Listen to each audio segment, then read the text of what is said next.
Have you ever seen someone laugh while they're digging their own grave? That's exactly what it looked like when three cocky senior boys cornered the quiet new black girl at Oakridge Prep. They thought she was just another transfer student, fragile, unsure, an easy target to break. But what they didn't know was that Imani Brooks wasn't just new. She was a national jiu-jitsu medalist who had spent 7 years mastering the art of restraint. And in 60 seconds, they would go from smirking to sprawled out on the ground, gasping, stunned, and begging for forgiveness. It was the second week of September when 16-year-old Imani Brooks walked through the towering iron gates of Oakridge Prep, her sneakers barely making a sound on the polished stone walkway. Nestled in the wealthy hills of Northern Virginia, the school looked like something out of a movie. Ivy-covered walls, pristine soccer fields, and students who had never heard the word struggle outside a debate prompt. Imani had been the new girl before. Her mother, Dr. Monique Brooks, a renowned trauma surgeon, had moved them from city to city chasing the next big opportunity. From Baltimore to Charlotte, then Chicago to Atlanta, Imani had learned how to stay small, to blend in, to observe. Quiet and composed, she rarely spoke unless spoken to. She didn't need to. Her eyes said enough. But here at Oakridge, things felt different. The student body was overwhelmingly white, upper class, and cut from the same designer cloth. Their confidence wasn't earned, it was inherited. Imani, with her tight, natural curls, dark skin, and soft southern accent, stood out the moment she entered her first class. She could feel it in the glances that lasted too long, in the forced smiles, in the way conversation seemed to pause whenever she walked by. Still, she nodded politely, followed the rules, and did what her mom had always told her. Don't give them a reason. Stay focused. But focus was hard to maintain when people decided you were a problem just by existing. What none of them knew was that Imani had been training in Brazilian jiu-jitsu since she was 9. Her mother hadn't enrolled her for trophies. She enrolled her to make sure her daughter could walk through any city in America with her head high and her fear low. Imani had trained before school, after homework, on weekends, and in hotel rooms between moves. She had learned how to breathe through a chokehold, how to slip out of danger, how to read body language like a second language. She wasn't flashy. She didn't film her matches. She didn't post videos on social media. She didn't need anyone to clap for her. Her strength wasn't in what she showed. It was in what she held back. But power like that doesn't stay quiet forever, especially not in a place where power is used to intimidate, and especially not when boys who had never been challenged mistook silence for weakness. Imani wasn't looking for trouble, but when it found her, it had no idea what it was about to awaken. From the moment Imani walked into Oakridge Prep, she could feel the atmosphere shift. Eyes lingered too long. Conversations dipped the second she entered a room. It wasn't loud or obvious, but it was constant. The whispers, the side eyes, the almost invisible wall that separated her from the rest of the student body. She didn't dress flashy. She didn't act arrogant. She was polite, punctual, and quietly crushed every pop quiz in honors bio and AP history. But in a place like Oakridge, being smart and composed while also being black and new made her a target, not an asset. The first strike came at lunch. Bryce Ellison, senior, lacrosse captain, and legacy student, sauntered past her table, glanced at her tray, and sneered, "What's that? Southern cooking? Smells earthy." His tone was drenched in mockery, but his words drew laughter from the table behind him. Imani didn't respond. She knew better. She kept her face blank and took another bite. The second came between second and third period, when her books were knocked from her arms and clattered down the stairwell. Logan, Bryce's wiry sidekick with a twitchy smirk, offered a fake shrug. "Oops, didn't see you there." She crouched, picked them up without a word, and kept walking. But inside, a quiet coil of frustration began to wind itself tighter. By the second week, things weren't subtle anymore. In gym class, during what should have been a casual volleyball scrimmage, Bryce leaped high and slammed the ball across the net with the kind of force you don't aim at teammates. The ball smacked into Imani's face and dropped her to one knee. The gym went still for a second. Then laughter erupted. The teacher blew the whistle, said nothing, and moved on. No apology, no accountability. Imani stood, blinked away the sting in her eyes, and nodded once to herself. Later that day, while waiting for her ride near the edge of the parking lot, she overheard Bryce and Logan whispering behind the gym building. "She's got attitude," Logan muttered. "Bet we can knock that out of her." "Just needs to be put in her place," Bryce said, his voice low but full of venom. That night back home, Imani stared at the medal hanging on her bedroom wall. First place National Jiu-Jitsu Invitational.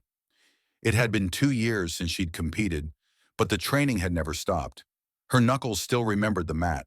Her breath still knew how to steady itself under pressure. Her strength hadn't gone anywhere. It had just been quiet. Her mom noticed the change in her eyes at dinner. "You okay?" she asked gently, setting down her glass. Imani hesitated. "Yeah, just tired." But when they were cleaning up, her mother caught her in the hallway and gave her a look. "Don't do it, Imani. You didn't come here to fight. You came to finish strong." Imani nodded, but something in her posture said otherwise. By Monday morning, it was clear the boys weren't finished. Between second and third period, Bryce and Logan cornered her near the back stairwell. The spot was out of sight. No cameras, no teachers. "You ignoring us, girl." Bryce's tone was different this time, less playful, more threatening. He stepped closer, invading her space. Imani didn't back up. "You know," Logan added with a fake chuckle, "in this school, respect is earned." "Say you're sorry for acting too smart," Bryce sneered, "or this'll get ugly real fast." Imani's jaw tightened, but her eyes remained calm. She looked at both of them, scanning their posture, their spacing, their overconfidence. She had trained for moments like this, when your heartbeat tried to race ahead, when fear whispered that you were outnumbered, when the world expected you to flinch. But she didn't flinch. She leaned in, voice quiet but unwavering. "I don't think you understand who you're dealing with." The boys laughed. Bryce shook his head. "Yeah? And who exactly are we dealing with?" Imani smiled, and something in her expression, cool, calm, sure, made Logan's laughter stop mid-chuckle. "You'll find out," she said, her tone almost playful. "In about 60 seconds. They thought she was bluffing. They had no idea. The gym was nearly empty when Imani finally spoke the words that would change everything. Bryce had been talking big all week, parading around like Oakridge Prep was his kingdom, and Imani was just another peasant who hadn't learned the rules. Logan, always close behind, echoed every laugh, every insult, like a bad reflection in a cracked mirror. They thought they had her figured out. A quiet girl, new to town, a few good grades, no social circle, and no one to back her up. What they didn't see was the storm beneath her silence. So when Imani calmly approached them after last period and said, "Let's settle this," they assumed it was a joke. She stood in the middle of the gym, hands in the pockets of her hoodie, chin raised, eyes steady. "3-on-1, she said. "Let's make it fair." Bryce laughed, looking to Logan for validation. "You want to take all of us?" he said, half amused, half insulted. "Are you serious right now?" But the thing about pride, especially high school pride, is that it doesn't know how to back down. Bryce couldn't say no, not in front of his friends, not in the gym where he was used to being king.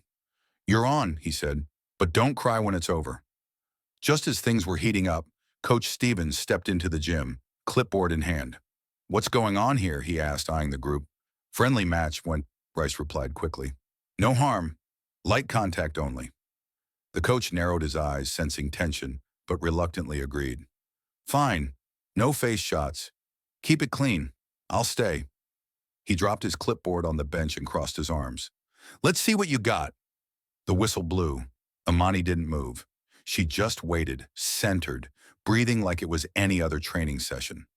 Logan charged first, fast and wild, thinking surprise would give him the edge. It didn't. She sidestepped with grace, caught his wrist mid-lunge, and used his own momentum to send him flying. He hit the mat with a hard, ugly thud. He groaned once and didn't move. Bryce blinked. Jake, the third boy, hesitated just long enough for Imani to pivot again, now moving toward Bryce. His pride forced his hand. He launched forward, fists swinging in wide arcs. But she was ready. She ducked, spun, swept his feet clean from under him, and dropped him flat on his back before anyone even realized she had moved. As he scrambled to get up, she caught him in a chokehold. Tight, controlled, effective. "You've got two choices," she whispered, breath calm. "Tap out or nap out." Bryce tapped, fast and frantic. Coach Stevens stepped in immediately. "Stop! That's it!" He turned to her, stunned. "Where did you learn that?" 7 years, Imani said without blinking. "Coach Navarro, national silver medalist." Bryce sat on the floor, eyes wide, lungs heaving, staring at her like she had just shattered his understanding of reality. "Why didn't you say anything?" he asked, voice cracking. Imani shrugged. "I don't need to say it. You needed to learn it." Across the gym, Jake helped Logan to his feet, both of them silent, shaken, their swagger gone. A freshman near the exit who had wandered in by accident had recorded the whole thing on his phone. Within 20 minutes, the video was being passed around group chats like wildfire. By the time the last school bus left the parking lot, half the campus had seen it. Some students rewatched it on loop, their jaws open. Others pulled up old footage of Imani's matches on YouTube. Black belts whispering strategy in her ear, tournament trophies stacked behind her, her signature technique freezing opponents in mid-step. The transformation was immediate. The new girl was no longer invisible. She was the story, and not just for what she did, but how she did it. No shouting, no threats, no drama. Just precise, deliberate action, the kind that didn't just earn fear, but deep, enduring respect. Coach Stevens later admitted to the faculty that he had never seen anything like it. "She didn't hurt them," he said. "She educated them." For Bryce, Logan, and Jake, the lesson was clear. Sometimes the person you underestimate the most is the one who already knows how to win without lifting a finger, until you force them to. Imani didn't brag. She didn't celebrate. She picked up her bag, nodded to the coach, and walked out of the gym as calmly as she had walked in. But the impact, it rippled across the entire school. Girls who had felt small suddenly stood a little taller. Boys who used to laugh behind her back now looked away with quiet respect. She hadn't just defended herself. She had redefined what power looked like, and she had done it in under 60 seconds. By Friday morning, the entire atmosphere at Oakridge Prep had shifted like the pressure drop before a storm. The energy in the hallways was different, charged, curious, uncertain. The same students who used to pretend Imani didn't exist were now watching her from a distance, their expressions a mix of confusion, respect, and something close to awe. Bryce and Logan, once the loudest and most untouchable figures in the school's social food chain, had turned quiet. The echo of their laughter, their dominance, had evaporated like mist after sunrise. At the start of gym class, Bryce walked up to Imani, not in secret, not with a smirk, but publicly, with his head lowered and his voice clear enough for everyone to hear. "I was wrong," he said. "I'm sorry. You didn't deserve any of that." No excuses, no saving face, just the truth. Imani nodded, her expression unreadable. "Apology accepted," she replied calmly. Then she added just as clearly, "But this isn't just about me. You've done this to others. That ends now." It wasn't a threat. It was a turning point. Later that day, Imani was called into Principal Alvarez's office. His demeanor was calm but serious as he gestured for her to sit. "We've reviewed the gym footage," he began, "and we've spoken to Coach Stevens and several students. You acted with restraint. You didn't provoke. You didn't escalate. But what you did, how you did it, it shook something loose." He leaned forward slightly. "Since yesterday, we've had a dozen students come forward with stories. Stories about bullying, intimidation, teachers turning a blind eye. Whatever happened in that gym didn't just stop a fight, it started something much bigger. And I think you're the right person to help guide it." Imani said nothing at first. She didn't smile, but she nodded slowly. She understood. This wasn't about punishment. This was about change. In the weeks that followed, Oakridge Prep saw the beginnings of a quiet revolution. A student-led peer council on safety and equity was formed, and Imani was named co-chair. The council didn't just review bullying complaints. They rewrote the school's response procedures, created an anonymous reporting system, and began working directly with faculty to reshape the school culture. Imani brought something to the table no one else could: lived experience, calm authority, and the ability to listen without judgment. But the council was only part of it. What really made the change stick were the after-school sessions that started almost by accident. It began when a sophomore named Lena slipped a note into Imani's locker that read, "Can you teach me how not to be afraid?" That was it. One sentence. Imani found her after school and said yes. They met in the wrestling room. Then another girl joined, then two more. By the second week, 10 students were showing up every Tuesday and Thursday. Mostly girls, mostly quiet, mostly overlooked. Imani didn't call it a class. She called it a space. No belts, no shouting, no trophies, just the basics. How to breathe when your chest tightens. How to stand when someone tries to shrink you. How to move with intention, not fear. She opened each session with the same words. I'm not training you to fight.